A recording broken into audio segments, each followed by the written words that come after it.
ବଣରେ ରହୁଥିଲା ଓଟଟିଏ। ଭାରି ନିରୀହ ଥିଲା ସେ ଓଟ। ଦିନେ ଗୋଟେ ବିଲୁଆ ତା ସାଙ୍ଗରେ ଆସି ସାଙ୍ଗ ହେଲା। ବିଲୁଆ ଓଟ ସାଙ୍ଗରେ ଏମିତି ମିଶିଗଲା ଯେମିତି ତାକୁ ଆଗରୁ ଜାଣିଥିଲା। ଓଟ ବି ବିଲୁଆକୁ ସହଜରେ ବିଶ୍ୱାସ କରିନେଲା। ଦିନେ ଦୁଇଜଣ କଥା ହେଲା ବେଳେ ବିଲୁଆ କହିଲା, ଜାଣିଲ ଓଟ ଭାଇ, ନଈ ଆରପଟରେ ବହୁତ ଭଲ ଫସଲ ହେଇଛି। ଆଉ ତାକୁ କେହି ବି ଜଗା ରଖା କରୁନାହାନ୍ତି। ଚାଲ ଆମେ ସେଠିକି ଯିବା।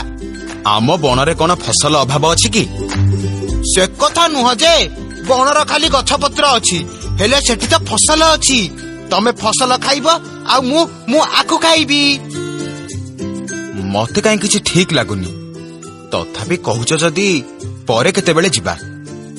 ଓଟ ସିନା ନିରୀହ ପ୍ରାଣୀ, ହେଲେ ବିଲୁଆ ତ ବହୁତ ଚାଲାକ। ତାର ଓଟ ସାଙ୍ଗରେ ବନ୍ଧୁ ବାନ୍ଧିବାର ମୁଖ୍ୟ ଲକ୍ଷ୍ୟ ଥିଲା ଯେ ସେ କେମିତି ଓଟ ମାଂସ ଖାଇବ।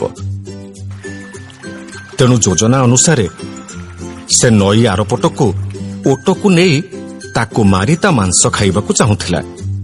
ବିଲୁଆ ଏମିତି ବି ଯୋଜନା କରିଥିଲା ଯେ ଯଦି ଓଟ ମରିଯାଏ ତେବେ ଅନେକ ଦିନ ଧରି ସେ ତା ମାଂସକୁ ଖାଇପାରିବ। କିଛି ଦିନ ପରେ ସେ ଓଟକୁ ଆଉଥରେ ନଈ ଆରପଟକୁ ଯିବା ପାଇଁ କହିଲା। ଦେ ଓଟ ଭାଇ, ଏ ଗଛପତ୍ର ଗୁଡା ଖାଇ ଖାଇ ତମକୁ ଖରାପ ଲାଗୁନି? କେତେ ଦିନ ଏଗୁଡା ଖାଉଥିବ? ଗୋଟେ କାମ କରିବା, ନଈ ଆରପଟକୁ ଯାଇ ଫସଲ ଖାଇକି ଫେରି ଆସିବା। ଏଥର ଓଟ କିନ୍ତୁ ଆଉ ମନା କରିପାରିଲାନି। ସେ ନଈ ଆରପଟକୁ ଯିବା ପାଇଁ ସହଜରେ ରାଜି ହେଇଗଲା। ହଉ, ଏତେ କରି କହୁଛ ଯଦି ତାହେଲେ ଚାଲ ନଈ ଆରପଟକୁ ଯାଇ ବୁଲି ଆସିବା। ଓଟ ପିଠିରେ ଯାଇ ବସିଲା ବିଲୁଆ, ଆଉ ଦୁହେଁ ସାଙ୍ଗ ହେଇ ଚାଲିଲେ ନଈ ଆରପଟକୁ। ନଈ ଆରପଟରେ ଥିଲା ବହୁତ ଗୁଡାଏ ଫସଲ, ଆଉ ତାକୁ ଜଗିବା ପାଇଁ ଥିଲା ଜଣେ ଚାଷୀ। ସବୁଠୁ ବଡ କଥା ହେଲା, ଚାଷୀ ଜଗିବା ବିଷୟରେ ବିଲୁଆ ଜାଣିଥିଲା, କିନ୍ତୁ ଓଟ ମାଂସ କେମିତି ତା ପାଟିରେ ବାଜିବ ସେ ସେଇ ବ୍ୟବସ୍ଥାରେ ଥିଲା। ଓଟ ଆଉ ବିଲୁଆ ସକାଳ ପହରୁ ଫସଲ ଖାଇବା ଆରମ୍ଭ କରିଦେଲେ। ଆଉ ଦ୍ୱିପହର ବେଳକୁ ଚାଷୀ ବିଲରୁ ଅଧା ଫସଲ ସଫା କରିଦେଲେ।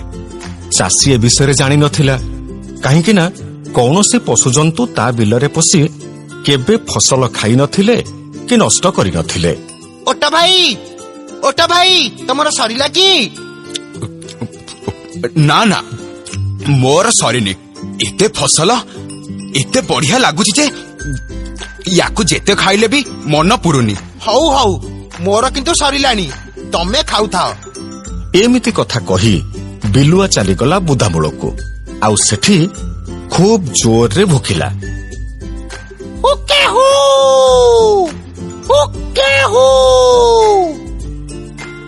ବିଲୁଆର ଡାକ ଶୁଣି